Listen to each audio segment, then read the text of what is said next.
Basically मैंने periodic table लिख दी है और जो आप सब लोगों के लिए यूजफुल होगी, मैंने मेमोराइज भी कराई थी, शायद आपको याद होगा। पीरियोडिक टेबल में आपके पास, अब मैं इसको थोड़ा अलग वे में डिफाइन कर रहा हूं। यहां पर ये वाले जो एलिमेंट्स होंगे, इनमें लास्ट इलेक्ट्रॉन एस ऑर्बिटल के अंदर जाएगा। एस सबशेल या एस ऑर्बिटल के अंदर लास्ट इलेक्ट्रॉन जाएगा। इन सब में क्या होगा, लास्ट इलेक्ट्रॉन डी सबशेल के अंदर रहेगा।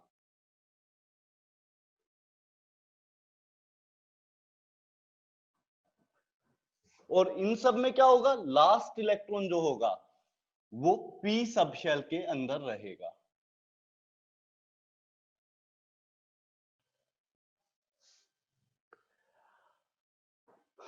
हाँ जी, चैप्टर स्टार्ट कर दे। हेलो, गुड हाँ, मॉर्निंग। Good morning. आज यहाँ पर सबशेल ही लिख देता हूँ ताकि कंफ्यूज ना हो। हम लोग नेक्स्ट चैप्टर स्टार्ट कर रहे हैं। चैप्टर का नाम क्या है, periodic properties. Periodic properties basically शुरू कर रहे हैं। सबसे पहले पीरियोडिक टेबल से शुरू कर रहे हैं। पीरियोडिक टेबल इतना आप लोगों ने शायद मेमोराइज कर रखा होगा। मैंने आपको मेमोराइज करने कहा था, इतना पीरियोडिक टेबल शायद आप लोगों ने कर रखा होगा। आता है या नहीं आता? आजा। हाँ सर, आता है, मतलब पूरा याद नहीं हुआ है अभी भी। अभी भी गलत बात है। चलिए, सो बेसिकली यहां पर आपको ये जितने भी दिखाई दे रहे हैं एलिमेंट्स, ये सारे के सारे में last electron s sub shell के अंदर रहेगा, जबकि इन सब में last electron d sub shell के अंदर रहेगा। इन सब में last electron p sub shell में रहेगा। और नीचे एक ब्लॉक मिलता है जिसको डी ब्लॉक बोलते हैं, एफ ब्लॉक बोलते हैं। एफ ब्लॉक में सारे इलेक्ट्रॉन्स किस में रहते हैं, एफ सब शेल के अंदर। सो बेसिकली ये ब्लॉक्स किस बेसिस पर डिसाइडेड हैं? ये ब्लॉक्स डिसाइडेड हैं कि लास्ट इलेक्ट्रॉन कहां पर जा रहा है, उसके बेसिस पर हम लोग इन एलिमेंट्स को अरेंज करते हैं। सो लास्ट इलेक्ट्रॉन कहां जा रहा है, इस बेसिस पर डिसाइड करेंगे। आप आउटर मोस्ट कॉन्फ़िगरेशन हर एटम का ड्रॉ करके देख सकते हैं। यहां पर मेटल्स कितने हैं, नॉन मेटल्स कितने हैं, कुछ पता है? कौन कौन से मेटल्स हैं, किस तरफ नॉन मेटल्स हैं? तो बेसिकली जो एस ब्लॉक के अंदर आएगा वो सब कुछ मेटल्स हैं। डी ब्लॉक में जो आएगा सब मेटल्स हैं। एफ ब्लॉक में जो आएगा सबकी सब मेटल्स हैं। एस ब्लॉक में भी मेटल्स हैं, ये सब मेटल्स हैं, ये सब भी मेटल्स हैं। बट यहां पर एक डिफरेंस आता है। यहां पर क्या होता है, इस लाइन के जिगजैग लाइन, जर्मेनियम भी समवट नॉन मेटल कैटेगरी में जाता है।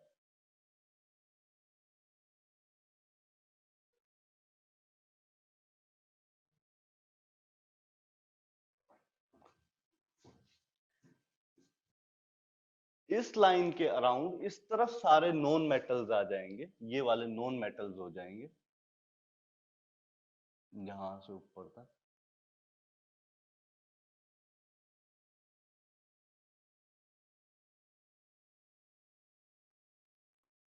और इस तरफ सारे क्या हो जाएंगे, मेटल।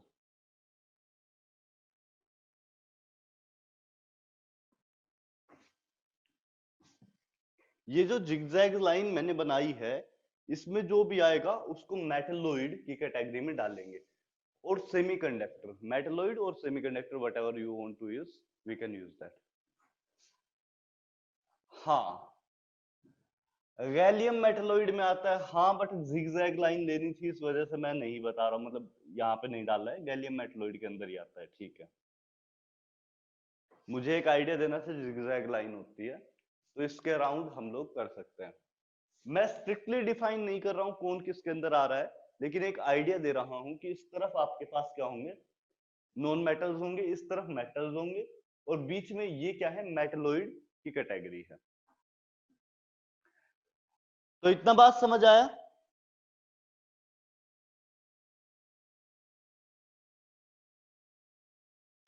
हेलो। ये लेफ्ट साइड में जो दोनों लाइन है वो दोनों मेटल से होंगे। लेफ्ट साइड में दोनों लाइन से ये, हाँ ये एस पूरा सब मेटल शेल, है। एस सब शेल में। एस सब शेल और डी सब शेल पूरी की पूरी मेटल्स होंगे। और इधर पी सब शेल में ये नीचे से मेटल कौन कौन से, बस वो 3। ये पूरा रीजन जो इस साइड रह गया, अच्छा। Tin lead. ओके आद्या, इस रीजन को डिफाइन कर रहा हूं मैं, ये नहीं डिफाइन कर रहा हूं कि ये पर्सनली मेटल है ये नॉन मेटल है, ऐसा कुछ डिफाइन नहीं कर रहा हूं, जस्ट एक आइडिया दे रहा हूं। ये रीजन आपका क्या रहेगा, मेटल्स रहेगा, जबकि वो वाला रीजन नॉन मेटल्स रहेगा, बीच में मेटलॉइड्स आएंगे। डन। हाँ। चलिए द नेक्स्ट पार्ट, आप यहां पर साइज की बात करें, पहले पीरियड और ग्रुप बता देता हूं। जो हाइड्रोजन और हीलियम है इनको हम लोग फर्स्ट पीरियड बोलते हैं।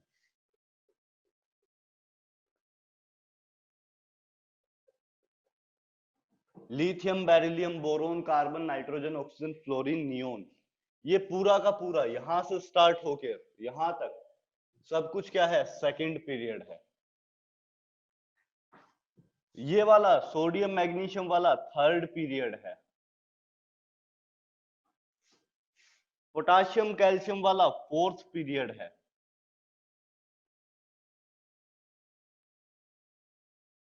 फिफ्थ, सिक्स्थ एंड सेवंथ, ये पीरियड्स होते हैं। जब हम लोग लेफ्ट टू राइट लाइंस के अकॉर्डिंग देखते हैं कि लेफ्ट टू राइट कौन कौन से एलिमेंट लाई कर रहे हैं, उन सबको पीरियड की कैटेगरी में हम लोग काउंट करेंगे। जबकि अप टू डाउन बात करें तो इसको बोलेंगे ग्रुप। ये फर्स्ट ग्रुप है, ये सेकंड ग्रुप है, इसको ग्रुप थर्ड बोलते हैं। यहां से third, fourth, fifth, six, seventh, eighth, ninth, tenth, 11, 12, ये 13th group, 14th group, 15th group, 16th group, 17th group, 18th group. यहां से कौन सा शुरू हो जाएगा, 13th। ये कौन सा था, फर्स्ट ग्रुप।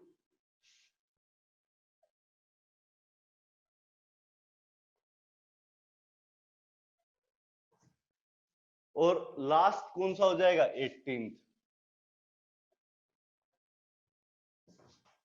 इस बात में कोई डाउट है?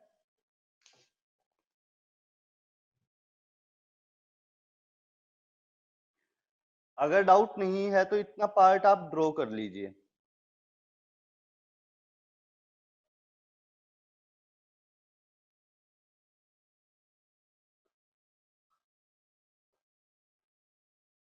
अब जिगजैग बन जाएगा। चलिए इसकी प्रॉपर्टीज के बारे में डिस्कस नहीं करेंगे, ये मेटल है नॉन मेटल। प्रॉब्लम ये है कि ये रेडियो एक्टिव है, तो रेडियो एक्टिव की स्टडी अपने सिलेबस में नहीं है। ये जो AT आपको दिखाई दे रहा है ये रेडियो एक्टिव है, और इसकी प्रॉपर्टीज हम लोग स्टडी नहीं करते हैं। ये ऑर्डर ये रहेगा आपके पास।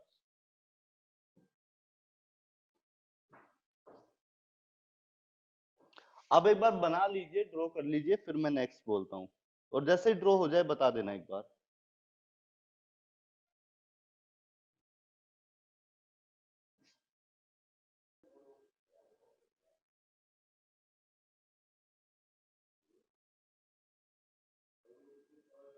भूमि आपका आया हुआ है कि पोलोनियम भी मेटलोइड है। पोलोनियम मेटलोइड नहीं होता है, इस चीज को डाउट थोड़ा क्लियर कर लो। इसका इलेक्ट्रिकल कंडक्टिविटी बहुत हाई होता है, इसका मतलब ये मेटल कैटेगरी में लाई करेगा। Polonium is a metal, not a non metal, ध्यान रखना है, ठीक है। परम डिले कर गए आप आज, नया चैप्टर था, गड़बड़ कर गए। हम लोग पीरियोडिक प्रॉपर्टीज डिस्कस कर रहे हैं। परम, मैंने पीरियोडिक टेबल ड्रॉ किया था। फर्स्ट ग्रुप कौन सा है, फर्स्ट पीरियड कौन सा है, जो फर्स्ट एस ब्लॉक है उसका last electron s sub shell के अंदर लाई करेगा, इस वजह से इसको नाम एस ब्लॉक देते हैं। जो डी ब्लॉक है उसमें last electron d sub shell के अंदर लाई करेगा, इस वजह से इसका नाम डी ब्लॉक देते हैं। पी सब शेल के अंदर लास्ट इलेक्ट्रॉन लाई करने की वजह से इस ब्लॉक का पूरे का नाम हम लोग क्या देते हैं, पी सब शेल। ये वाले आपके मेटलोइड की कैटेगरी है, इस तरफ नॉन मेटल्स होंगे, इस तरफ सारा मेटल्स होगा। तो यहां सारा मेटल्स आ रहा है, ये मेटलोइड है और ये नॉन मेटल्स है। ठीक है, चलिए ड्रॉ हो चुका है सबका आद्या? नहीं सर, बस थोड़ा बचा है। चलो कर लो।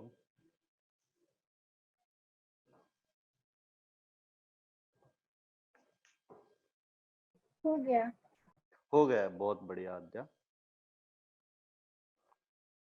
सर हाँ अमन, बड़ा लेट कर जाते हो, क्या दिक्कत है?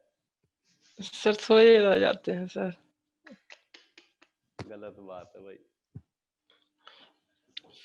चैप्टर निकल जाता है, तुम सोए रह जाते हो, है ना? सर एमजी में 3 क्या लिखा हुआ है, नहीं समझे। थर्ड यहाँ पर हम लोगों ने दिया हुआ था, थर्ड आपके पास पीरियड होता है, ये पूरा का पूरा थर्ड पीरियड। अच्छा, ये थर्ड हुई? पीरियड के अंदर आता है।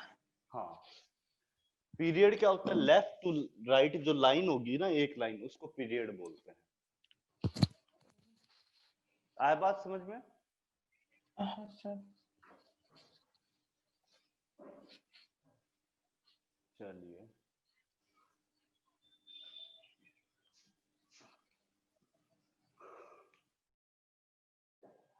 अगर इतनी बात समझ में आई हो तो मैं नया पार्ट शुरू कर रहा हूं, डायगोनल रिलेशनशिप।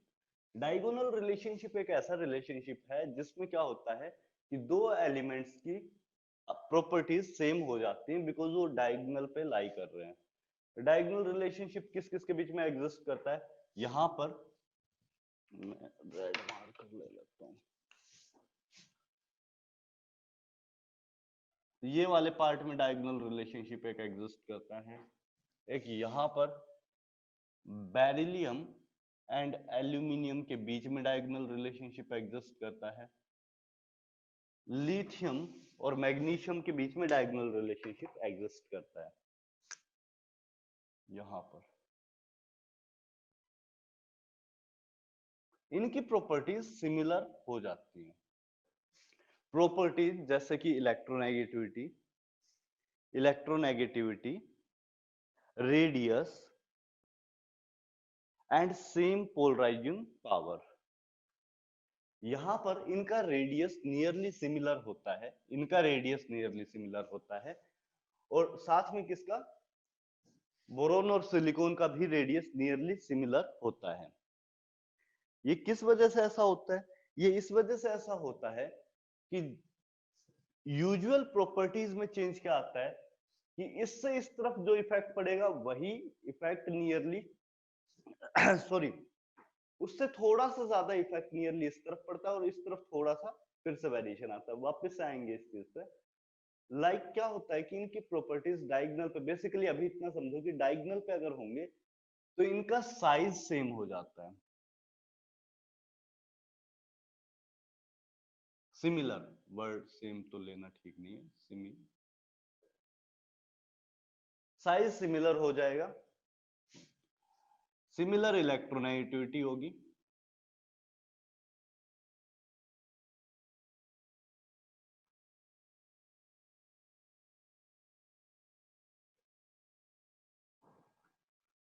और सिमिलर पोलराइजिंग पावर होगी।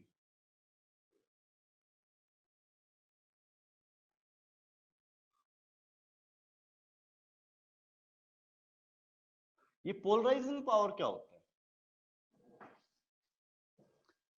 पोलराइजिंग पावर वर्ड का क्या मीनिंग है, कौन बताएगा? कोई तो रिस्पॉन्स दो। पोलराइजिंग पावर, आपके पास एल्यूमिनियम 3+ अगर है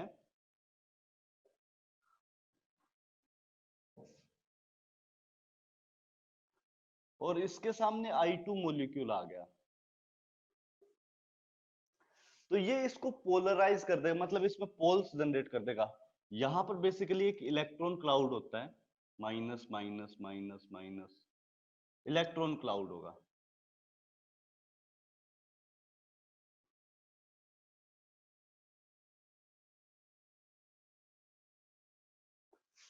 सो एल्यूमिनियम क्या करेगा, नेगेटिव चार्ज को अपनी तरफ अट्रैक्ट करेगा और इसमें पोल्स जनरेट हो जाएंगे, मतलब जो न्यूक्लियस है वो कुछ इस तरफ शिफ्ट हो जाएगा और इलेक्ट्रॉन्स इस तरफ आ जाएंगे सारे एल्यूमिनियम की तरफ। ऐसा किस वजह से, क्योंकि एल्यूमिनियम पे एक पॉजिटिव चार्ज है, ये नेगेटिव चार्ज को अट्रैक्ट करेगा, पॉजिटिव चार्ज को रिपेल करेगा, न्यूक्लियस को क्या कर देगा, रिपेल कर देगा और इलेक्ट्रॉन्स को अपनी तरफ अट्रैक्ट कर लेगा। तो इसमें पोल्स जनरेट हो गए, positive pole and negative pole. इस प्रोसेस को बोलते हैं पोलराइजेशन। और इसमें जो पावर होती है, मतलब इस कितना पोलराइज कर सकता है, इसको क्या बोलते हैं, polarising power.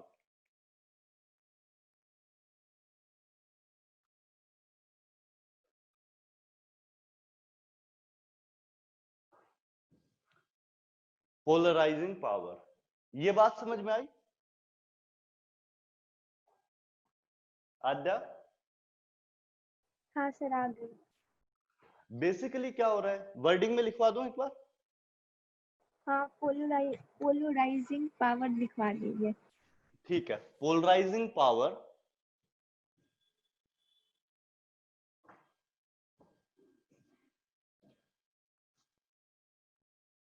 Polarising power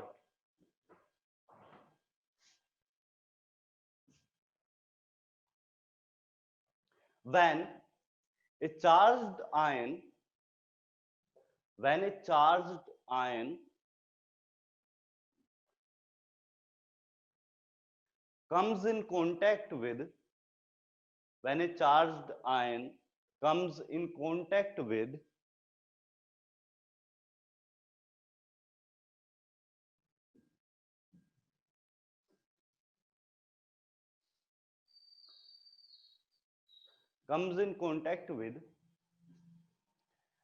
a neutral atom or molecule, a neutral atom or molecule, a neutral atom or molecule, there is a interaction, there is a interaction, there is a interaction in between the charge of the ion, the charge of the ion and electrons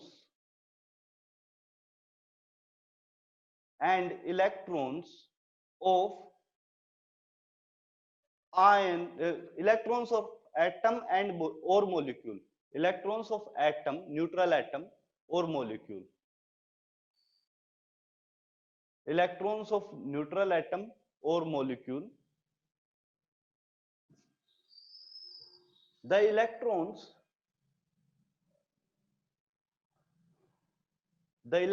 will either be repelled, the electrons will either be repelled or attracted by the charge of ion. The electrons will either be repelled or attracted by the charge of ion.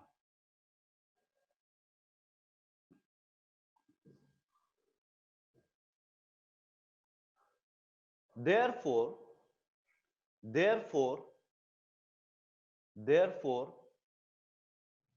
a dipole is generated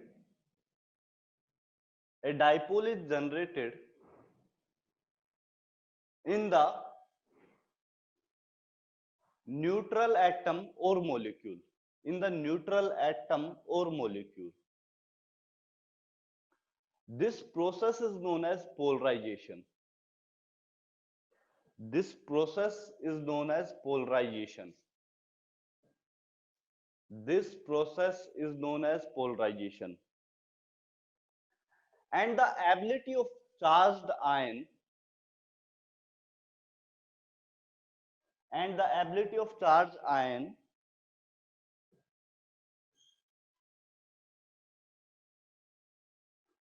to perform this polarization is known as polarizing power, and the ability of the charged ion to perform this polarization is known as polarizing power. Is that correct? Sir dipole एक बार बता दीजिए आप। Dipole मतलब दो poles आपके generate हो गए, यहाँ पर क्या हुआ, पॉजिटिव पोल और नेगेटिव पोल जनरेट हो गए, और दोनों के बीच में एक डिस्टेंस है, ये बाउंड है एक दूसरे से, इससे ज्यादा दूर या इससे ज्यादा नजदीक, बेसिकली मतलब एक डिस्टेंस से बाउंड है, दो पोल्स एक डिस्टेंस से बाउंड होते हैं तो उसे डाइपोल बोलते हैं। Di means two and pole means poles हैं, इलेक्ट्रिकल पोल्स, पॉजिटिव हाँ, ठीक है, मतलब अलग अलग चार्ज का होगा ना वो पोल। अलग अलग चार्ज का होगा, सेम चार्ज का नहीं होगा, डिफरेंट पोल्स होने चाहिए। इतना बात समझ में आया? हाँ आ गया। ओके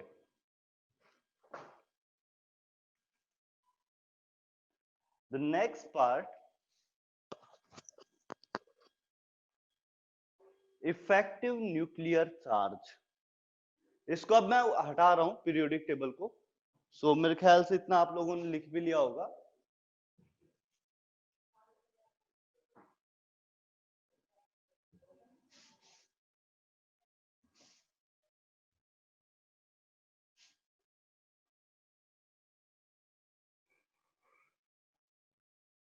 मैंने इलेक्ट्रोनेगेटिविटी को यहाँ पर डिस्कस नहीं किया है क्योंकि मैं प्रीवियस जो फर्स्ट चैप्टर था उसमें इलेक्ट्रोनेगेटिविटी को डिस्कस कर चुका हूं, तो आप वैल्यूज कंपेयर कर सकते हैं, बिल्कुल सिमिलर आएंगी।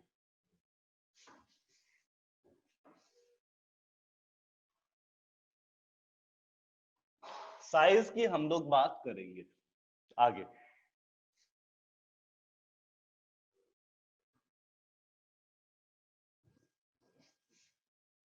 बेसिकली मैं यहां पर एक एटम ले रहा हूं, बड़ा सिंपल सा हाइड्रोजन टाइप, कि आपके पास एक प्रोटॉन है एक इलेक्ट्रॉन है। प्रोटॉन क्या करेगा, प्रोटॉन पॉजिटिव चार्ज होता है, ये बेसिकली इलेक्ट्रॉन को हमेशा अट्रैक्ट करेगा।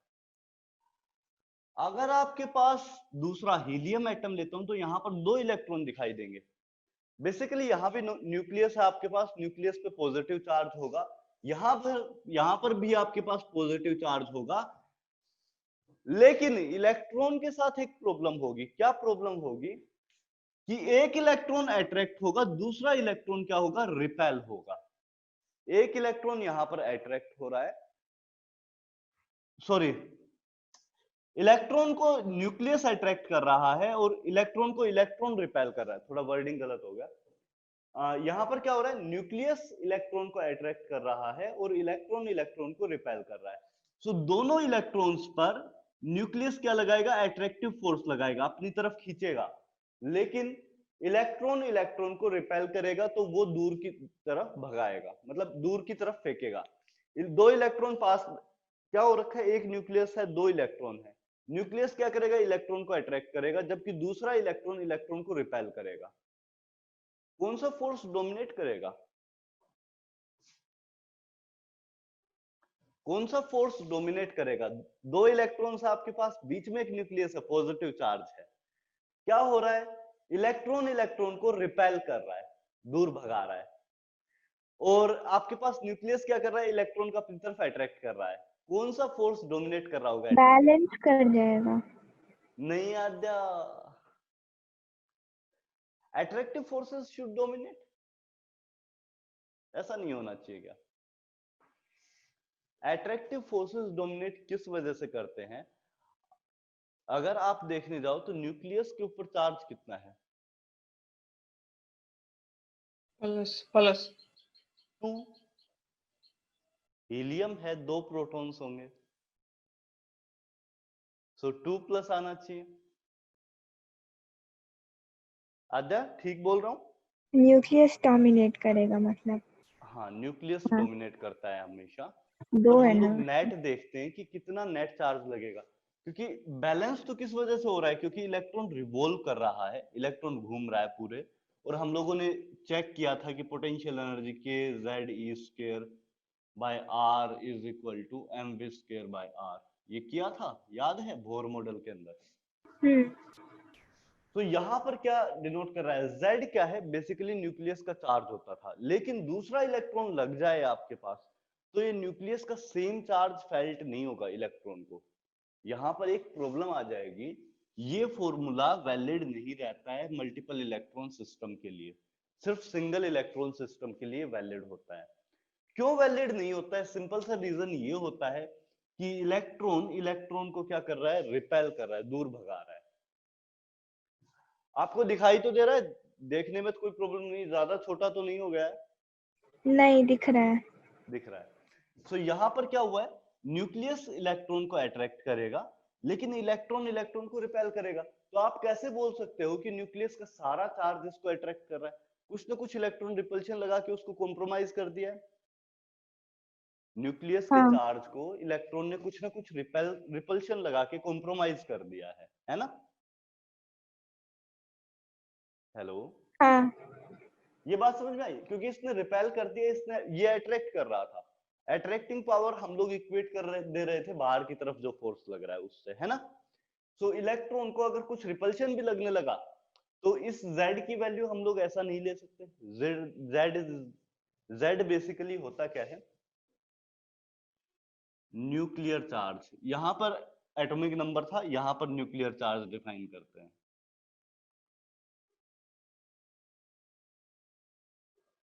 और बेसिकली ये एटॉमिक नंबर के बराबर ही निकल के आता है, क्योंकि नंबर ऑफ प्रोटॉन्स किसके बराबर, Z के बराबर।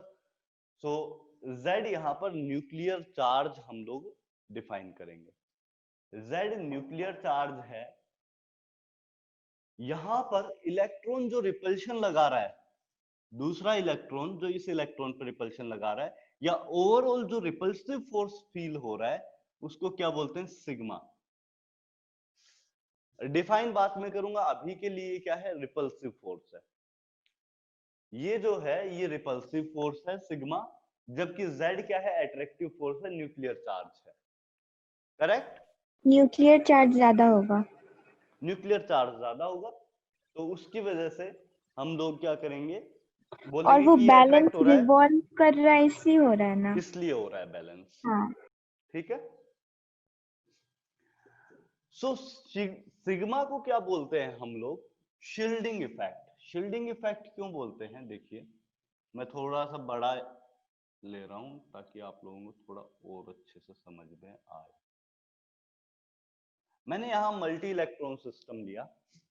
फर्स्ट शेल में मैंने 2 इलेक्ट्रॉन्स दिए हैं, सेकंड शेल में मैं 8 इलेक्ट्रॉन्स दे रहा हूं। कितना हो गया, 1 2 3 4 5 6 7 8।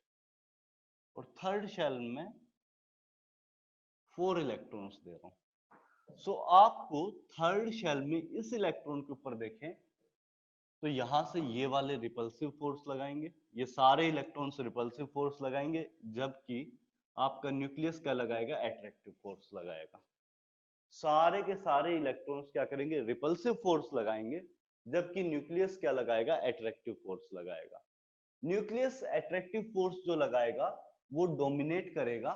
लेकिन मैं एक बात यहां पर बोल रहा हूं कि न्यूक्लियस पर अगर नेट चार्ज Z था तो ये इलेक्ट्रॉन Z एक्चुअली को फील नहीं कर रहा होगा, इसको उतना अट्रैक्शन फील नहीं हो रहा होगा अगर सिर्फ यहां पर इलेक्ट्रॉन हटा के इस ऑर्बिट के अंदर सिर्फ आपके पास एक इलेक्ट्रॉन होता और यहां पर Z होता, तो कहीं ज्यादा अट्रैक्टिव फोर्स फील होता एज कंपेयर टू कि अभी जो इलेक्ट्रॉन रिपल्सिव फोर्स लगा रहे हैं। अभी क्या हो रहा है, इलेक्ट्रॉन्स रिपल्सिव फोर्स लगा के इस Z के इफेक्ट को कम कर दे रहे हैं, अट्रैक्टिव फोर्स को कम कर दिया जा रहा है। कैसे कम हो जा रहा है, बिकॉज यहां पर क्या लग रहा है, रिपल्सिव फोर्स लग रहा है इलेक्ट्रॉन्स के बीच में। इतना बात समझ में आया? सर अगर कम भी करेगा तो फिर न्यूक्लियस पे तो ज्यादा ही रहेगा ना चार्ज। ज्यादा ही रहेगा, मैं ये कह रहा हूं थोड़ा कम करेगा। अच्छा, लेकिन रिपल्सिव और अट्रैक्टिव तो सेम होना चाहिए, क्योंकि न्यूक्लियस में भी सेम नंबर ऑफ प्रोटॉन्स होता है और सेम नंबर ऑफ इलेक्ट्रॉन्स इस लेकिन बेसिस पे। आद्या क्या डिस्टेंस का फर्क नहीं पड़ता चार्जेस के बीच में? हाँ पड़ता है। तो क्या ये वाला इलेक्ट्रॉन जो इतना दूर है इससे, वो न्यूक्लियस के जितना ही फोर्स लगा पाएगा? नहीं। नहीं लगा पाएगा। तो नेट तो कॉम्प्रोमाइज हो गया शायद। देखो ये सारे के सारे, इस साइड वाले, इवन इस साइड वाले भी, कुछ तो इश्यू आएगा हाँ, मतलब डिस्टेंस लेके। डिस्टेंस लेके। सो बेसिकली क्या हो जा रहा है, Z का जो चार्ज होता है वो थोड़ा कॉम्प्रोमाइज हो जाएगा। और कितना कॉम्प्रोमाइज हुआ, इस चीज को डिफाइन करेंगे शील्डिंग इफेक्ट से। यहां पर इलेक्ट्रॉन्स एक शील्ड, जो इनर इलेक्ट्रॉन्स हैं वो एक शील्ड का काम कर रहे हैं। ये सारे के सारे इलेक्ट्रॉन्स एक शील्ड का काम करते हैं। शील्ड मतलब जो लड़ाइयों में देखते हो ना तुम लोग, देखी होगी हाँ। तलवार ढाल, तो शील्ड जो होती है उसका काम ये करते हैं। रोकने के लिए होता है, तलवार आ रही है सामने वाले पे तो शील्ड लगा के रोक देते हैं तलवार को, है ना। परम को तो एक्सपीरियंस है, परम बहुत खेलता है। सो अगर रोक सकते हो किसी चीज से, किसी चीज को रोका जा रहा है बेसिकली, तो शील्डिंग वर्ड यूज करेंगे। और यहां पर क्या हो रहा है, न्यूक्लियस के अट्रैक्टिव फोर्स को कुछ रोका जा रहा है, इस वजह से वर्ड क्या होगा, शील्डिंग इफेक्ट। इलेक्ट्रॉन्स जो रिपल्सिव फोर्स लगा रहे हैं और उसकी वजह से जो न्यूक्लियस का ओवरऑल चार्ज कम फील हो रहा है आउटर मोस्ट इलेक्ट्रॉन को, उसको हम लोग क्या बोलते हैं, शील्डिंग इफेक्ट। अभी समझ आया आद्या? मतलब इलेक्ट्रॉन्स की वजह से। इलेक्ट्रॉन्स की वजह से हाँ, जो न्यूक्लियस वो का कम ओवरऑल कर दे रहे अट्रैक्टिव हैं। फोर्स कम हुआ, हाँ, उसको क्या बोलेंगे, शील्डिंग इफेक्ट। ठीक है। शील्डिंग इफेक्ट को कैसे डिफाइन करेंगे, सिग्मा से।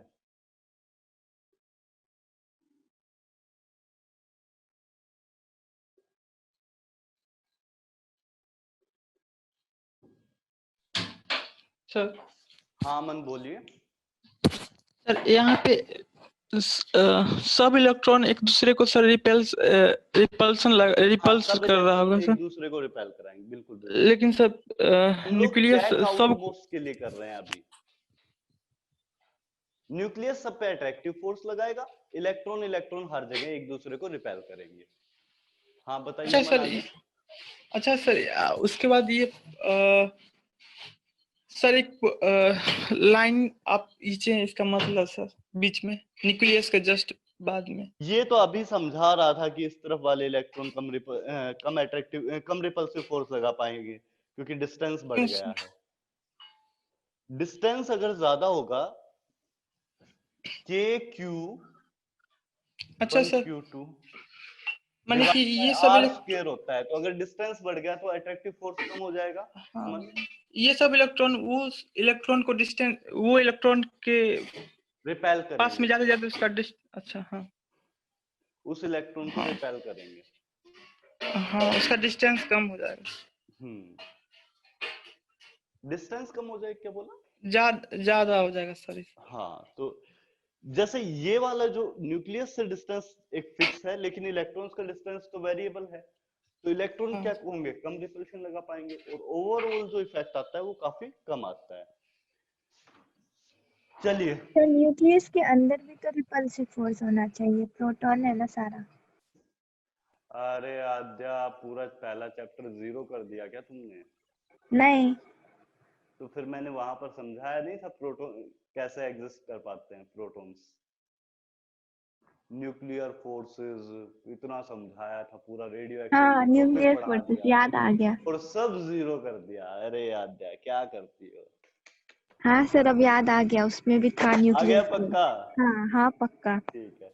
तो वहां पर न्यूक्लियर फोर्स है, वहां पर मैंने एक्सप्लेन किया था कि प्रोटॉन प्रोटॉन नहीं रहना चाहिए, लेकिन रहता है, किस वजह से, वो वजह मैंने आपको समझाई थी। वो न्यूक्लियर बॉन्डिंग हो जाता है ना। हाँ, न्यूक्लियर फोर्सेस वहां पर एग्जिस्ट कर जाते हैं। सो आपके पास effective nuclear charge felt by an electron should be equal to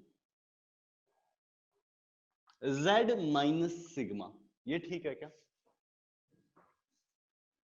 Z effective क्या है? Effective nuclear charge, net nuclear charge कितना फील हो रहा है, तो वो किसके बराबर होगा, total nuclear charge minus shielding effect.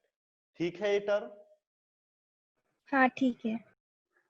सो यहां से मैंने आपको एक फॉर्मूला लिखवा दिया, पहला फॉर्मूला इस चैप्टर का। गिने चुने फॉर्मूला है, बाकी सब तो थ्योरी ही है, लिख लो, मुश्किल से मिलता है।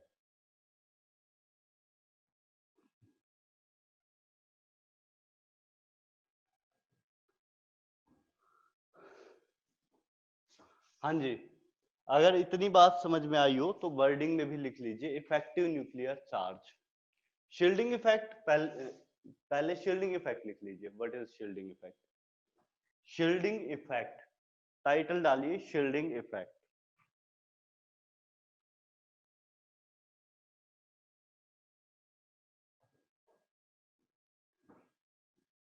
टाइटल डालिए shielding effect.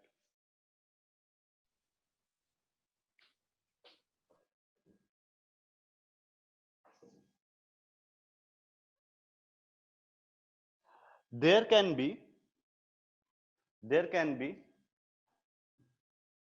a finite number of shells containing electron. There can be finite number of shells containing electron. There can be finite number of shells containing electron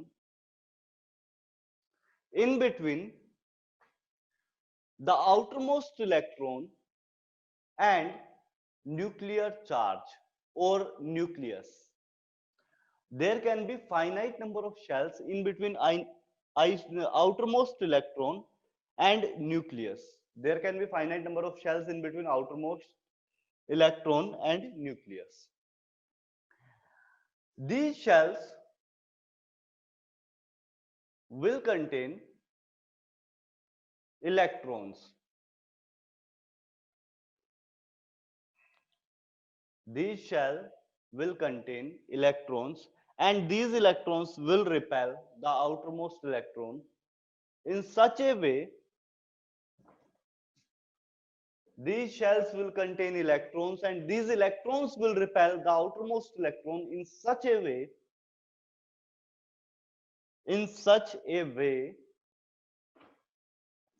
that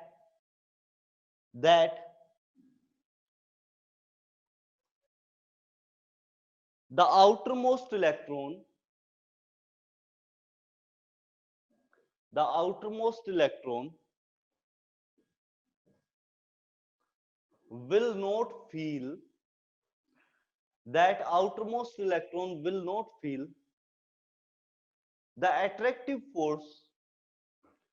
not feel the attractive force in such a way that the outermost electron will not feel the attractive force of actual number of protons. In such a way that the outermost electron will not feel the attractive force of actual number of protons.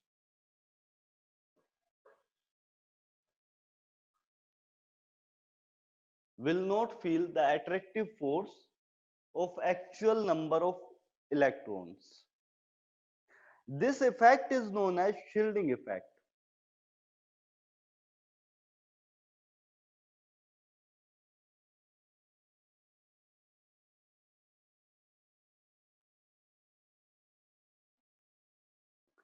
This effect is known as shielding effect.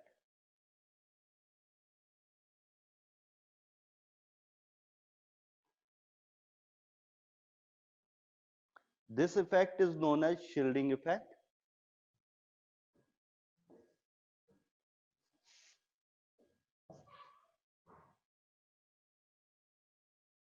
As electrons are acting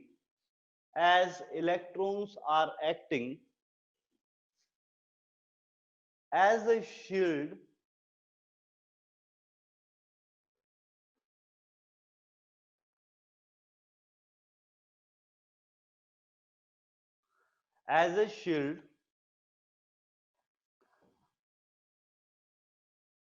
for the attractive force of nucleus.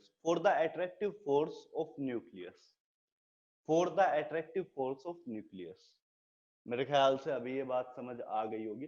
Shielding effect is also known as screening effect. Shielding effect को ही हम लोग screening effect भी बोलते हैं। ठीक है,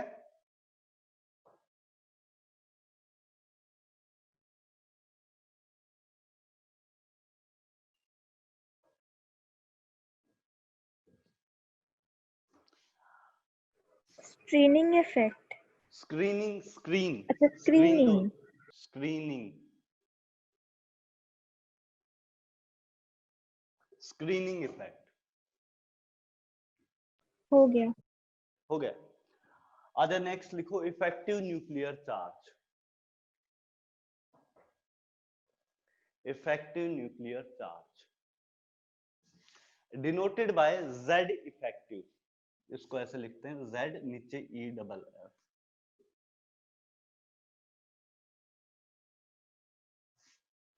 effective nuclear charge, the net nuclear force, the net nuclear force felt by an electron, felt by an electron after considering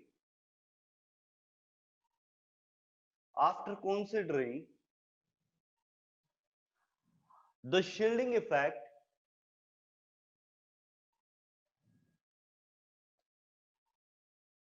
is known as effective nuclear charge।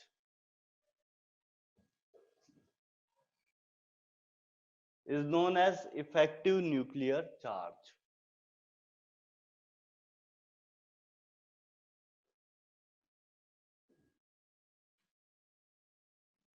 चलिए, ठीक है, आद्या अभी आया? हाँ सर। ठीक है, ये फॉर्मूला साथ में लिख लेना, Z effective is equal to Z minus sigma.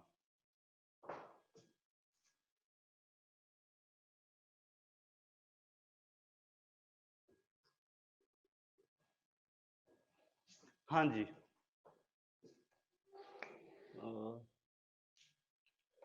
Aryan is facing network issue।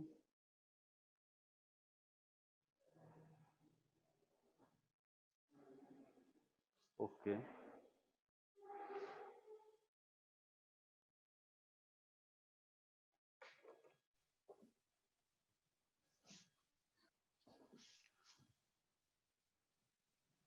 सो मैंने यहां पर सिग्मा कैलकुलेशन के कुछ मेथड लिखे हैं।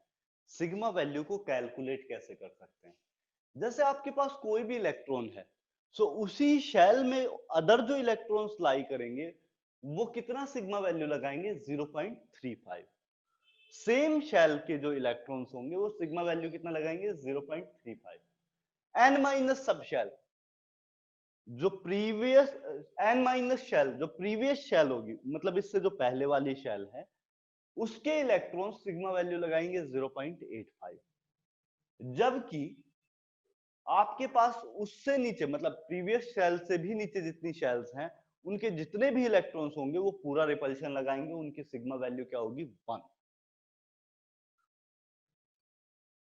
ये वैल्यूज एक्सपेरिमेंटली डिटरमाइंड हैं, हम लोग कैलकुलेट अपने तरीके से, मतलब इन वैल्यूज के कैलकुलेशन नहीं कर सकते। सो सेम सब शेल के अंदर अगर इलेक्ट्रॉन्स हैं तो 0.35, सेम शेल के अंदर इलेक्ट्रॉन्स हैं तो 0.35, प्रीवियस शेल के अंदर है मतलब ये वाली, तो कितना हो जाएगा उन इलेक्ट्रॉन्स के लिए 0.85, और उससे भी अंदर जो भी इलेक्ट्रॉन्स है उनका कितना हो जाएगा, पूरा 1 हो जाएगा। ये सिर्फ S and P sub shell के लिए, P इलेक्ट्रॉन्स के लिए वैलिड है। S एंड P इलेक्ट्रॉन्स के लिए ये बेसिकली वैलिड है। ये S एंड P इलेक्ट्रॉन्स के लिए ही वैलिड है, D इलेक्ट्रॉन्स के लिए valid, D and F electrons के लिए वैलिड नहीं है।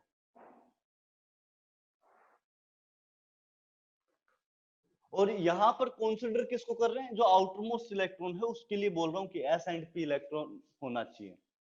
आउटरमोस्ट शेल मतलब इनर शेल्स में अगर D एंड F इलेक्ट्रॉन्स आ रहे हैं उसका कोई इश्यू नहीं है। इनर शेल्स में अगर D एंड F इलेक्ट्रॉन्स है उसका कोई इश्यू नहीं होगा, लेकिन अगर आउटर मोस्ट में D एंड F इलेक्ट्रॉन है तो आप अलग वे से कैलकुलेट करेंगे।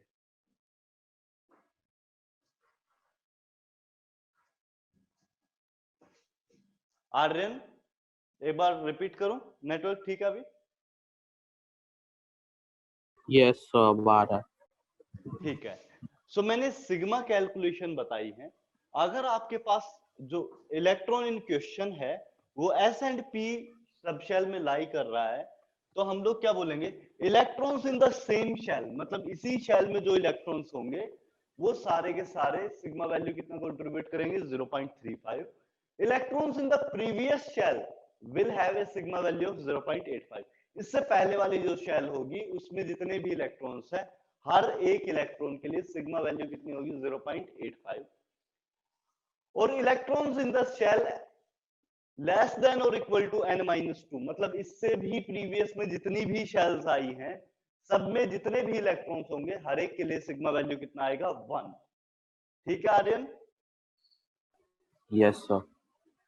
ओके। और अगर 3 से ज्यादा सब शेल नहीं, कितना मतलब भी हो वो सकता है आद्या, कितना भी हो सकता है। मैंने एक आइडिया दिया है कि सबसे पहले वाली जिस सेल में इलेक्ट्रॉन्स लाई कर रहे हैं उसके लिए कितना, 0.85। उससे प्रीवियस वाले में कितना होगा, 0.35 फर्स्ट में, 0.85 सेकंड में, और तीसरी से नीचे जितनी भी होंगी, थर्ड मतलब जो सेकंड यहाँ से ये वाला और इससे नीचे जितनी भी हैं हर एक के लिए कितना हो जाएगा, लेस देन इक्वल टू लिख दिया ना, मतलब जितनी भी होंगी सब काउंट हो जाएंगी। हाँ आया? हाँ। तो ऐसे एस एंड पी इलेक्ट्रॉन्स के लिए कैलकुलेट कर सकते हैं। अरे इसके बाद कोई शेल हुई तो यहां पर कोई इलेक्ट्रॉन लाई कर रहे होंगे तो वो तो लास्ट है ना, तो उसमें 0.35 होगा।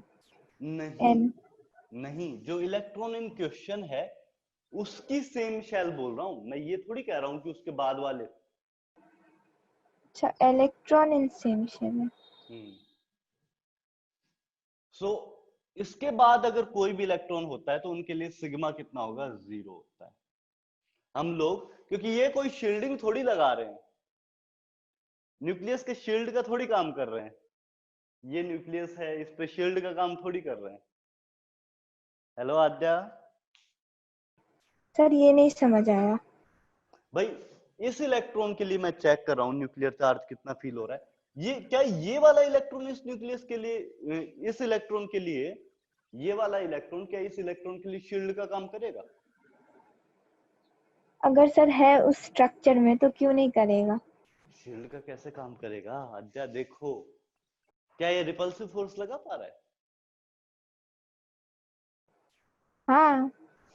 अरे आद्या मार दोगी किसी दिन। न्यूक्लियस का अट्रैक्टिव फोर्स इस तरफ है, वेक्टर कैलकुलेशन से भी जाओगे तो क्या हो जाएगा, अब सेम डायरेक्शन में रिपल्सिव फोर्स हो जाएगा, नेट मिला के अट्रैक्टिव इतना काउंट नहीं होने लग जाएगा। उस डायरेक्शन में नहीं होता रिपल्सिव फोर्स। अरे भाई दो वेक्टर्स हैं ऐसे रखे हुए हैं दोनों सेम डायरेक्शन में, क्या हो जाएगा, वेक्टर एडिशन होता है। वेक्टर्स सर अंदर की तरफ तो आप वेक्टर एडिशन कर रहे हैं, बाहर की हाँ। तरफ नहीं करिएगा। अरे यहां से ये क्या किस साइड लगेगी यार, रिपल्सिव फोर्स यहाँ पर इलेक्ट्रॉन यहाँ लाई कर रहा है तो क्या करेगा, अंदर की तरफ रिपेल करेगा। हाँ और अट्रैक्टिव फोर्स किस तरफ है, अंदर की तरफ है। हाँ। फिर क्या करोगे, रिपल्सिव फोर्स बोलोगे अट्रैक्टिव फोर्स बोलोगे? नेट मिला के तो अट्रैक्ट ज्यादा होने लगेगा ना। हाँ नेट मिला के अट्रैक्ट ज्यादा होगा, लेकिन आप बोल रहे हैं जो वो लास्ट शेल जो हम लोग ऐड किए उसको हम लोग कंसिडर नहीं करेंगे और वो कंसिडर रिपल्सिव क्यों फोर्स नहीं नहीं करेंगे, देखो लगाएगा। कुछ अट्रैक्टिव फोर्स होगा, हाँ कुछ थोड़ा बहुत यहां से क्या होगा, रिपल्सिव फोर्स भी होगा, लेकिन वैल्यू कम आएगी क्योंकि एक तो वेक्टर एडिशन, कोस थीटा हाँ स्प्लिट करना पड़ेगा, रिजोल्यूशन ऑफ वेक्टर करना हाँ पड़ेगा, वो अगर आता है। आइडिया है तो रिजोल्यूशन ऑफ वेक्टर करना पड़ेगा। सेकंड चीज क्या है कि सब मिला के ओवरऑल इस तरफ वाले क्या करेंगे, अट्रैक्टिव फोर्स को बढ़ाएंगे, इस तरफ वाले रिपल्सिव फोर्स को बढ़ाएंगे, नेट मिला के इलेक्ट्रॉन क्या कर देंगे, हम लोग मान लेंगे कि इन इलेक्ट्रॉन्स ने आपस में एक दूसरे का सब कुछ नेग्लिजिबल कर दिया है। और शील्ड का काम कैसे बोलते हैं, जब ये स्क्रीनिंग इफेक्ट आया था तो शील्ड कैसे बोलते वो हैं, पहले कम लाई कर कर देता जाता है है। सुनो न्यूक्लियस का। मुझे एक किला डिफेंड करना है, ठीक है, हाँ मुझे एक फोर्ट को डिफेंड करना है, तो उसको डिफेंड उसके चारों ओर की दीवारें करेंगी या फोर्ट से 100 किलोमीटर दूर जाके मैं एक दीवार बना रहा हूँ वो चीज डिफेंड करेगी? सर, उसके पास वाला। नहीं, पास वाला नहीं, रीजन ऐसे समझो, थोड़ा सा और मैं बता रहा हूँ। जैसे मेरे पास ये फोर्ट है, ये मैंने एक किला बनाया, मेरा तो राइटिंग बहुत बेकार है, कैसे समझाऊं, यूं समझो कि फोर्ट है, उसके बाहर चारों ओर दीवार बनाना है, हाँ उसके बाहर तुम लाई कर रहे हो, हाँ ठीक है, उसके बाहर तुम लाई कर रहे हो और उसके बाहर एक और दीवार है, करेक्ट? हाँ। अब अंदर से अगर एनिमी अटैक कर रहा है, अंदर से अटैक कर रहा है, तो बीच वाली दीवार डिफेंड करेगी या तुमसे बाहर जो दीवार है तुम्हें? बीच वाली। बीच वाली दीवार डिफेंड करेगी। क्या ये बाहर वाली दीवार नहीं होगी एक टाइप से? हाँ अब समझ आया? हाँ, पर इस बेसिस पे तो सारा ही बाहर वाला हो जा रहा है। सारा और कैसे बाहर वाला हो जा रहा है? मतलब कि लास्ट वाला तो सबसे ज्यादा आउटर हो गया, पर आप बोल लास्ट रहे थे। वाला देखो, इलेक्ट्रॉन किसी को भी कंसीडर कर सकते हैं, इसको भी कंसीडर कर सकते हैं, इसको भी कंसीडर कर सकते हैं। अपन तो Z कैलकुलेशन कर रहे हैं। हाँ, net. Effective nuclear charge felt by an electron, Z effective. तो इस इलेक्ट्रॉन के लिए भी कैलकुलेट कर सकते हैं, इसके लिए भी कैलकुलेट कर सकते हैं, इसके लिए भी कैलकुलेट कर सकते हैं, इसके लिए भी कैलकुलेट कर सकते हैं, कोई भी इलेक्ट्रॉन हो उसके लिए कैलकुलेट कर सकते हैं। हाँ, तो फिर सारा बाहर वाला कैसे हो जाएगा? बस एक ही होगा। पर आप एकदम स्टार्टिंग में अभी बोले थे, ये जब आप आउटर वाला बता रहे थे कि वो ई नेगेटिव जो आउटर मोस्ट में होगा वो रिपल्सिव शो नहीं करेगा, पर वो तो करेगा ना। अरे क्या बोल रहा था मैं, ये रिपल्सिव फोर्स मतलब सिग्मा जो वैल्यू है, शील्डिंग इफेक्ट 0 होगा, ये बोला था हाँ मैंने। तो शील्डिंग इफेक्ट क्या 0 नहीं हो जाएगा इनका, बाहर वालों का? हाँ, क्या ये शील्डिंग अंदर इफेक्ट वाले? 0 हो जाएगा। तो शील्डिंग इफेक्ट रिपल्सिव फोर्स को ही डिनोट कर रहा है वहां पर आद्या। शील्डिंग इफेक्ट रिपल्सिव फोर्सेस को ही डिनोट करता है और नेट मिला के सब कुछ 0 ही होता है। तो शील्डिंग इफेक्ट न्यूक्लियर फोर्स को कम करता है, ये बताए थे, और वहां पे रिपल्सिव वो शो करेगा, पर वहां लास्ट वाला रिपल्सिव तो शो करेगा ना, तो फिर कैसे 0 हो जा रहा लास्ट है? वाला रिपल्सिव फोर्स शो करेगा, बट लास्ट में क्या एक ही इलेक्ट्रॉन होगा? यूनिफॉर्मली डिस्ट्रीब्यूटेड इलेक्ट्रॉन्स नहीं होंगे बाहर। मैंने जब आपको ऑर्बिटल दिखाया था आद्या, तो मैंने क्या दिखाया था? ऑर्बिटल एक टाइप से यूं होता है, पूरा अंदर की तरफ अगर मैं एक ऑर्बिटल कंसीडर करता हूं तो कुछ ऐसा इलेक्ट्रॉन का एक रीजन होगा, है ना? हाँ, इलेक्ट्रॉन कहाँ रहता है? ऑर्बिटल्स में। रहता कहाँ है? ऑर्बिट, पोजीशन इसमें बताओ कहाँ रहेगा? वो जो लाइन है उस पे। इसमें अंदर एक वेव की फॉर्म में घूमता रहेगा कंटिन्यूअसली, है ना? हाँ अब किस स्पीड से घूम रहा है? 3 × 10⁻⁻⁶, हाँ है ना? बहुत हाई स्पीड है। मान लो एक इलेक्ट्रॉन यहाँ लाई कर रहा है, तो 1 मिनट के अंदर टोटल रिपल्सिव फोर्स कितना होगा आद्या बाहर वाले इलेक्ट्रॉन के लिए? 1 मिनट में ये रोटेशन ले लेगा पूरा, मान लो 1 मिनट में रोटेशन ले लेता है, काफी हाँ सारे रोटेशन ले लेगा। तो एक बार यहाँ रहेगा, एक बार यहाँ रहेगा, यहाँ से क्या लगा रहा था? अट्रैक्टिव फोर्स, रिपल्सिव हाँ, फोर्स लगा रहा था, यहाँ से एक रिपल्सिव टाइप लगा से। है। यहाँ से क्या हुआ? रिपल्सिव इस तरफ लग रहा है, यहाँ से क्या लग रहा है? इस तरफ लग रहा है, सब मिला के कैंसिल आउट नहीं हो जाएगा? हाँ, हो जाना चाहिए। है ना? अब तो समझ आया होगा कि हाँ, तो कंटिन्यूअसली फिर घूमने जा। ये तो फिर सब पे एप्लीकेबल हो जाना सब चाहिए, पे तब तो कैसे सारा ही एप्लीकेबल हो कैंसिल हो जाएगा? जाना चाहिए। देखो इनर वाला इलेक्ट्रॉन, फिर वापस वही गलती कर रहे हो।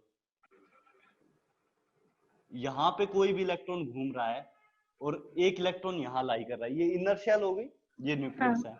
यहाँ पर इलेक्ट्रॉन ये घूम रहा है, ये हमेशा क्या करेगा? एक ही डायरेक्शन में रिपल्सन लगाएगा।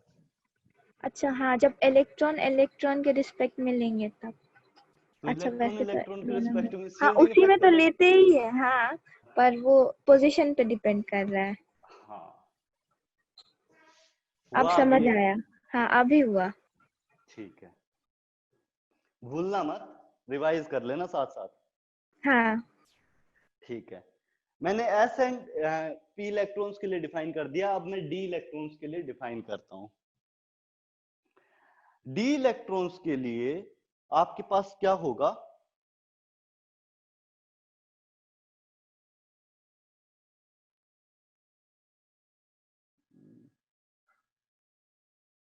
एक सेकेंड देना। डी इलेक्ट्रॉन्स के लिए क्या होगा, एक बार मैं हटा देता हूं इसको।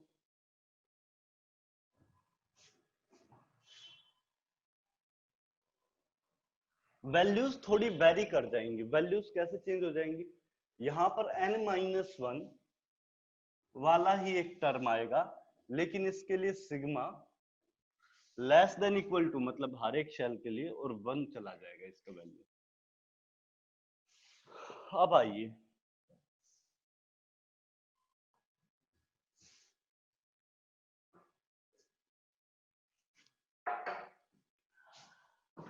For d and f shell, यहां पर अगर इलेक्ट्रॉन जिसका हम लोग चेक कर रहे हैं वो कहां लाई कर रहा है, d and f sub shell के अंदर, तो हम लोग क्या बोलेंगे कि आपके पास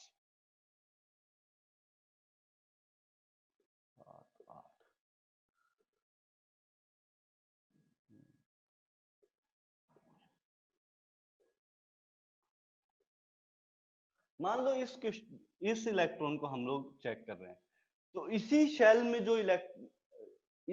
में जितने भी इलेक्ट्रॉन्स लाई कर रहे हैं उनके लिए सिग्मा किसके बराबर हो जाएगा? 0.35।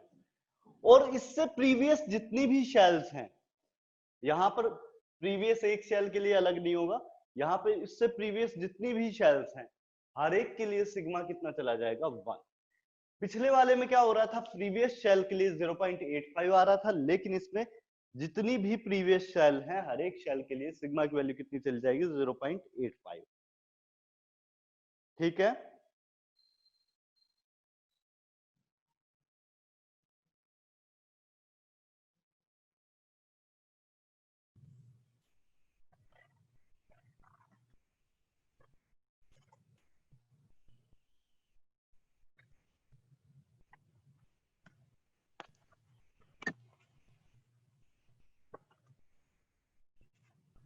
हेलो आद्या, हुआ ये बात? हाँ सर, प्रणव, ये आ गया समझ। आशय, यस सर, बोलिए। आशय, अभी तक जो पढ़ाया है कुछ समझ आ रहा है, नहीं आ रहा है इस चैप्टर में? Yes sir. आ रहा है। आर्यन? हाँ सर। ठीक है, परम तो बोलेगा नहीं, तो परम से पूछने का कोई फायदा नहीं है। परम थम्स अप दे दो अगर आ रहा है तो।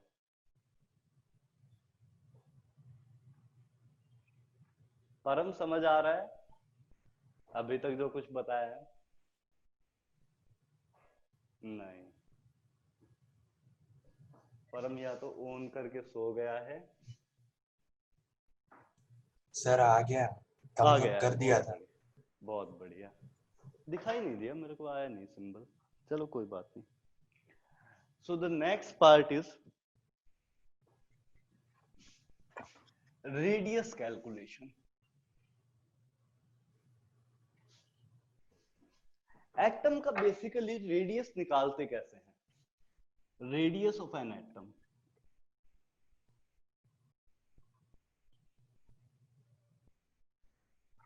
सबसे इजी मेथड क्या होगा?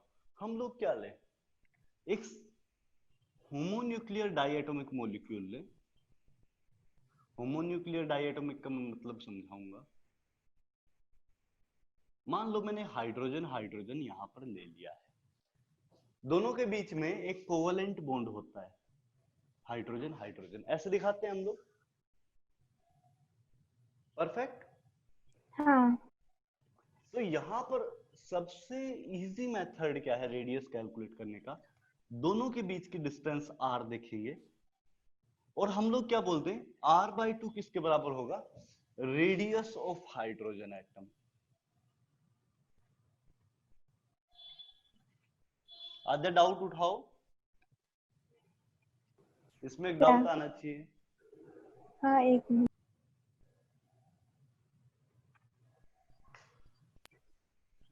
नहीं पता, बस ये नहीं पता कि यहाँ पे radius of H atom r/2 कैसे हुआ। भाई इन दोनों के बीच का टोटल डिस्टेंस r है, तो हम लोगों ने क्या बोला, एक एटम का रेडियस कितना हो गया, या इसको थोड़ा और अच्छे से डायग्राम को बनाते हैं, बिल्कुल मामूली सा ओवरलैपिंग। ये टोटल डिस्टेंस r है, तो इसका एक का रेडियस कितना बोल दिया, r/2। ये वाला हटा दे। हाँ सर, आ गया। डाउट नहीं आया? डाउट आना चाहिए था। डाउट आना चाहिए था कि सर ये तो ओवरलैप कर गया। नहीं सर, हाँ ये तो कुछ पार्ट इसका इसमें है, कुछ पार्ट इसका इसमें है, तो आप रेडियस कैसे बोल सकते हो? हाँ, ये है ना, तो पूछा क्यों नहीं? तो यहां पर होगा क्या, एक्चुअली ओवरलैपिंग होती है। हम लोग एक्चुअल रेडियस कैलकुलेट नहीं कर सकते, क्योंकि एटम्स को बिल्कुल जस्ट टच कराना पॉसिबल नहीं हो पाएगा। जस्ट टच कराना पॉसिबल नहीं हो पाएगा। होगा क्या, इलेक्ट्रॉन्स जब कोवेलेंट बॉन्ड फॉर्म करते हैं तो कुछ ना कुछ ओवरलैप करेंगे ही। ये जो रेडियस होगा इसी का नाम बदल देते हैं, इसका नाम रख देते हैं कोवेलेंट रेडियस। ये एक्चुअल जो रेडियस आना चाहिए था उससे थोड़ा सा छोटा है। करेक्ट? पर सॉल्व हम लोग करेंगे पूरा रेडियस लेके। नहीं, सोल्यूशन अब कुछ सोल्व नहीं करना है, बस जस्ट चेक करना है रेडियस वैल्यूज क्या क्या आएंगी, कैसे होना चाहिए। आप खुद बोले कि ओवरलैप कर रहा है, फिर भी हम लोग r/2 पूरा ले रहे हैं। हाँ, तो इस रेडियस का नाम ही एक अलग रख दिया, कोवेलेंट रेडियस, क्योंकि ये कोवेलेंट बॉन्ड के से निकाला गया था। कोवेलेंट बॉन्ड से निकाला गया, इस वजह से नाम पड़ गया covalent radius. Actually just touch कराना, मतलब जैसे इलेक्ट्रॉन दो एटम्स हैं उनको जस्ट टच करा के जो एक्चुअल रेडियस होता है, एक्चुअल एटम का रेडियस होना चाहिए, वो एग्जैक्ट निकालना फिजिबल नहीं हो पाता है। नहीं बात समझ में आई? तो इसको तो आ बोलते हैं गया। एक्चुअल रेडियस भाई। हाँ। इसको बोल सकते हैं सीधा सीधा रेडियस ऑफ एन एटम, लेकिन अपना कुछ और वैल्यू आ रहा है तो अपन क्या बोल दिए, कोवेलेंट रेडियस। हर बार तो कोवेलेंट रेडियस ही आएगा ना। हाँ, ये तो आएगा ही नहीं, बस इसको हाँ एक रेफरेंस लिया है। ठीक है, हाँ। सेकंड देखिए। सर हाँ मन बताइए। सर मैं पूछ रहा था सर, इधर एक इलेक्ट्रॉन एक हाइड्रोजन के लिए r/2 है ना सर? हाँ, एक हाइड्रोजन तो के लिए रेडियस तो एक ही हाइड्रोजन के लिए डिफाइन होगा ना। दूसरा हाइड्रोजन का डिफाइन नहीं होगा सर? दूसरे हाइड्रोजन के लिए भी r/2 है, इंडिविजुअल हर एक हाइड्रोजन के लिए r/2 हो जाएगा। इंडिविजुअल है कि सर ऐड भी हो जाएगा उसका इंडिविजुअल रेडियस? रेडियस अगर ऐड करोगे तो डायमीटर बन जाएगा। हाँ सर इसलिए पूछ रहा था सर। रेडियस इंडिविजुअल ही है, यहाँ पर इंडिविजुअल एटम्स के लिए रेडियस इंडिविजुअल है। सर r/2 यहाँ क्यों हुआ सर? देखो, दो सर्कल हैं, दोनों टच कर रहे हैं, इसका रेडियस r, इसका भी रेडियस r।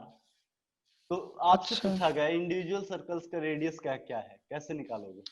हाँ r/2 हम r/2 समझे कि थोड़ी, सर इसमें तो r ही हो जाएगा। टोटल 2r है डिस्टेंस, तो 2r/2 r बच जाएगा रेडियस। नहीं वो नहीं पूछ रहे हैं सर। हाँ बताओ। सर हम वो पूछ रहे हैं सर r/2 कैसे होगा सर? अरे अरे अरे अमन, यहाँ पर टोटल डिस्टेंस कितना है इन दोनों के बीच में? अच्छा 2r। 2r है, और फिर हर एक एटम के लिए कितना r है? r ये तो एक्चुअल रेडियस है, तो इन दोनों में हाँ क्या रिलेशन है? इसके डिवाइड बाय 2 करूं तभी आ पाएगा। हाँ 2r/2 करूंगा, क्योंकि दो तो एटम्स r के आ बीच में जाए। पूरी डिस्टेंस आई। एक एटम का हाँ यहां से यहां तक का डिस्टेंस कितना हो जाएगा, r। समझ आया? नहीं आया या आया नहीं सर। बताओ? ठीक है, हाँ सर आया। ठीक है। सो इतनी बात समझ में अगर आई, तो रेडियस ऑफ एन एटम में हम लोग सबसे पहले डिफाइन किए हैं कोवेलेंट रेडियस।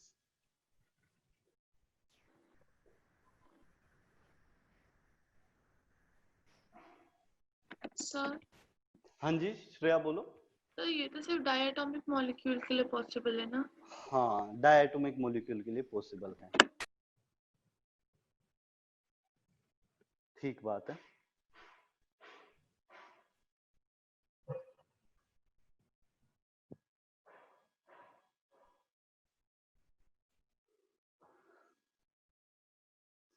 किस किस का रेडियस इससे डिटरमाइन कर सकते हैं? Cl2, F2, Br2, I2, इन सब का रेडियस डिटरमाइन कर सकते हैं। O2 और कौन सा?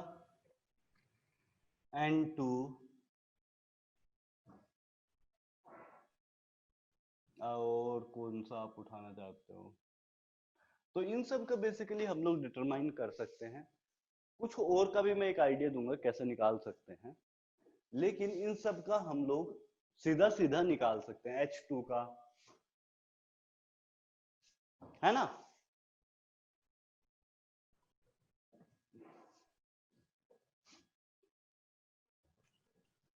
ठीक है इतनी बात। हाँ। चलिए कोवेलेंट रेडियस को डिफाइन कैसे करोगे? Half of the separation between the two atoms. Half of the separation in between two like atoms, half of the separation in between two like atoms, like atom मतलब same atoms, half of the separation in between two like atoms bonded by a covalent bond, bonded by a covalent bond। आद्या हुआ? हाँ sir हुआ, पर अगर die atomic हुआ और दोनों का अलग अलग एटम, मतलब कि दो अलग एलिमेंट का एटम हुआ, तो फिर कैसे करेंगे? डायरेक्टली नहीं लिख सकते, तो फिर क्या करेंगे? एक का एटलीस्ट इन सब में से किसी एक से निकाल के लेके आएंगे, है ना? और सिर्फ कोवेलेंट रेडियस नहीं होता, रेडियस बहुत टाइप के होते हैं, 3-4 टाइप आपको बताऊंगा, ठीक है? अच्छा, मतलब कोवैलेंट के लिए कोवैलेंट और लाइक एटम्स होगा, मतलब एक ही एलिमेंट का दो, और अगर अलग अलग हुआ तो उसको सॉल्व करने का अलग ट्रिक है। अलग ट्रिक है। देखो मान लो अगर आपको HF के बीच में निकालना है, तो मैं क्या करूंगा? H2 से हाइड्रोजन का निकाल लूंगा। हाँ। H2 से हाइड्रोजन का निकाल लिया, फिर क्या करूंगा? HF के बीच में जो भी डिस्टेंस है, ये फ्लोरीन ये हाइड्रोजन, क्योंकि हाइड्रोजन छोटा होगा, यहां पर क्या करूंगा? ये जो सेपरेशन है, इस बार जो डिस्टेंस है उसमें से क्या करूंगा? हाइड्रोजन का माइनस कर दूंगा, तो किसका बच जाएगा? फ्लोरीन का। हाँ। सो सिंपल सिंपल ट्रिक्स हैं, उनसे हो सकता है कैलकुलेशन। ओके। हाँ। ऐसे ही HCl का, HBr का, HF का, काफी सबका निकल सकता है। डन आ जाए ये बात? हाँ सर, ये आ गया। मेरे पास 4-5 मिनट और हैं, तो मैं एक टॉपिक और ले लेता हूं।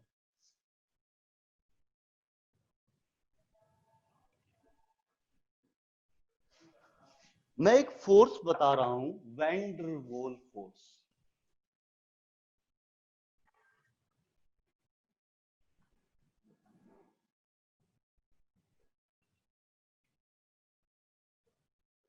स्पेल ठीक है? स्पेल गलत लग रही है। सही है सर। ठीक है, हाँ ठीक है।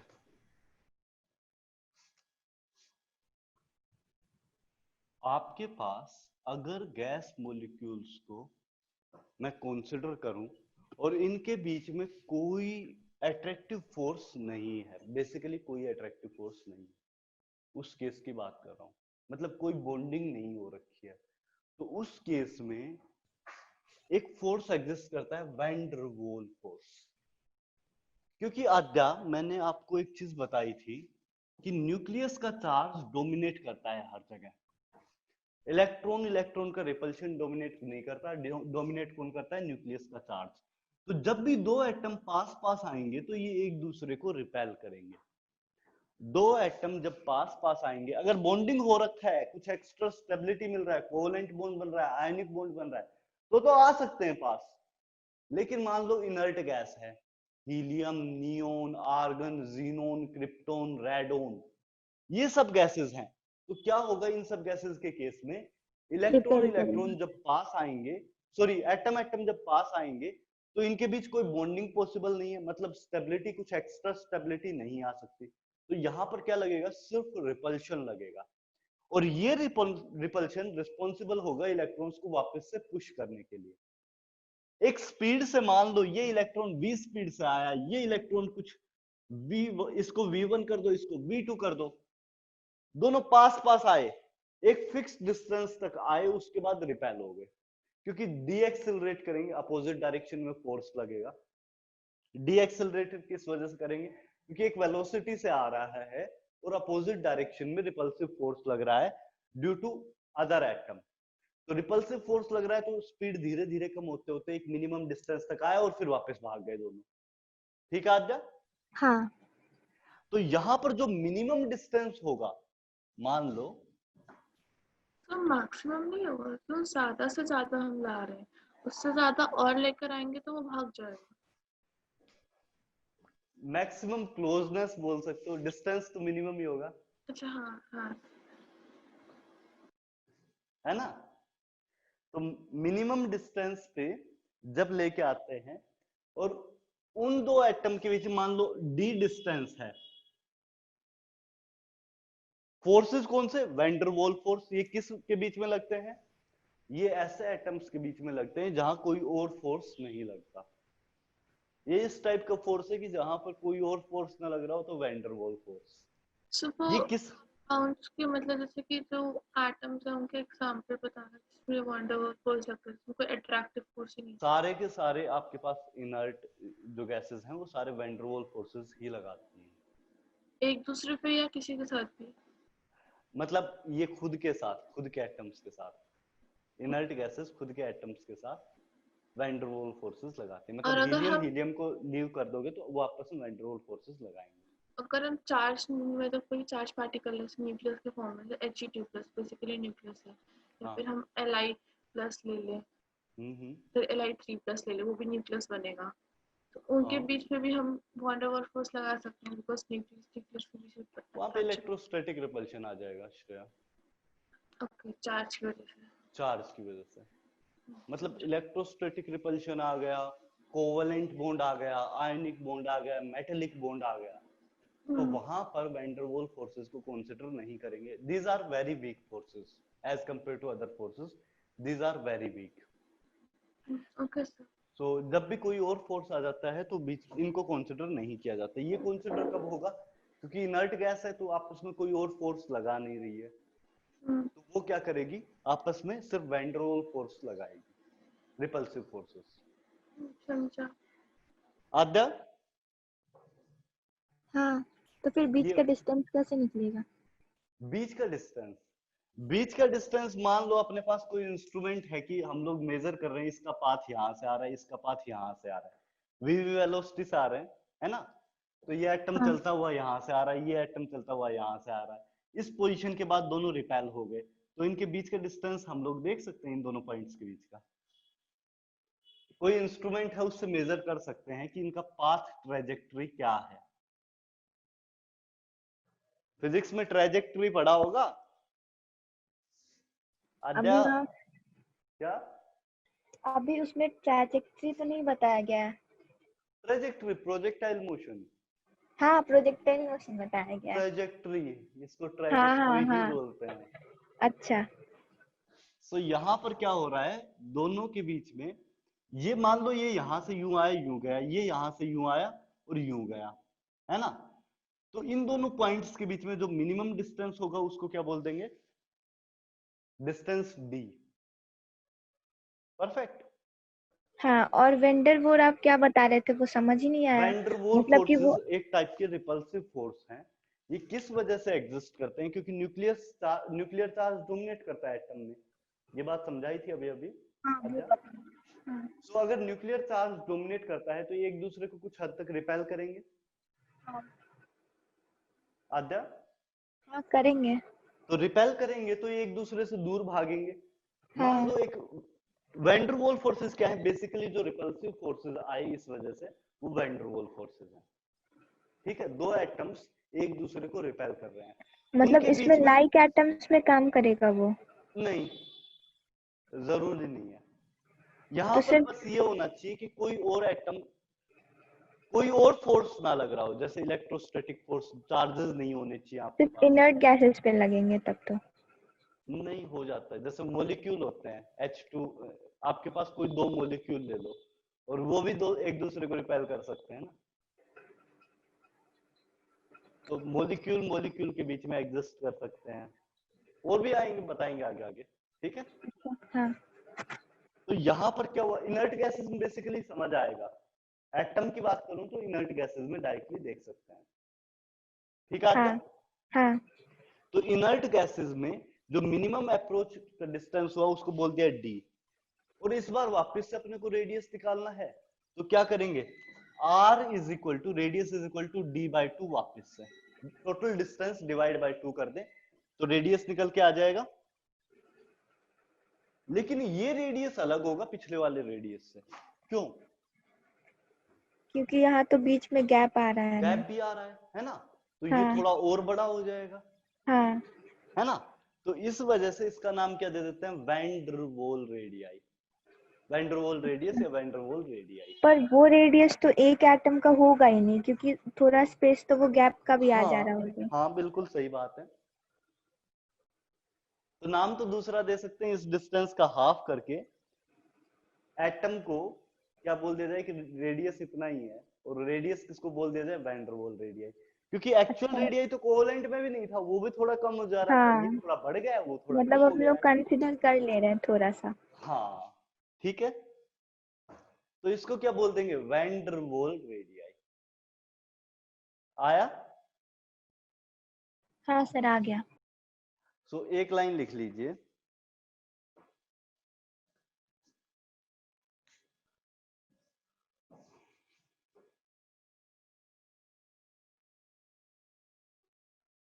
वैन डर वाल forces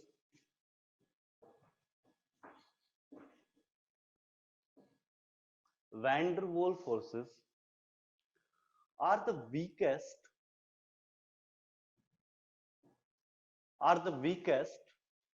forces of interaction, are the weakest forces of interaction।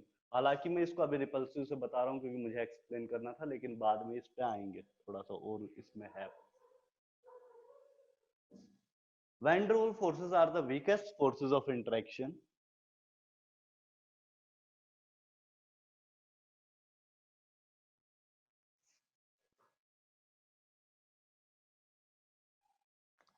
and the radius of an atom which we find out considering van der Waal forces of interaction, and the radius, मैं repeat कर रहा हूं, and the radius of an atom which we find out by considering van der Waal forces of interaction,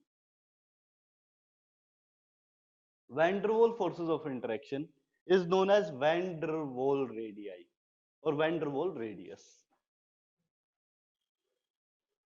इतना समझ आया? Sir एक बार और, बीच we के बाद क्या? which we बीच वी के consider, बाद which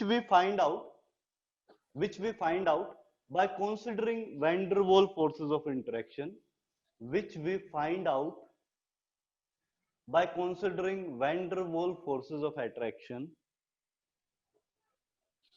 van der Waal forces of interaction, attraction मत लिखना, interaction लिखना, van der Waal forces of interaction is known as van der Waal radii और van der Waal radius। ठीक है मन, हुआ? हाँ सर। ठीक है, चलिए, कोई और डाउट रह गया?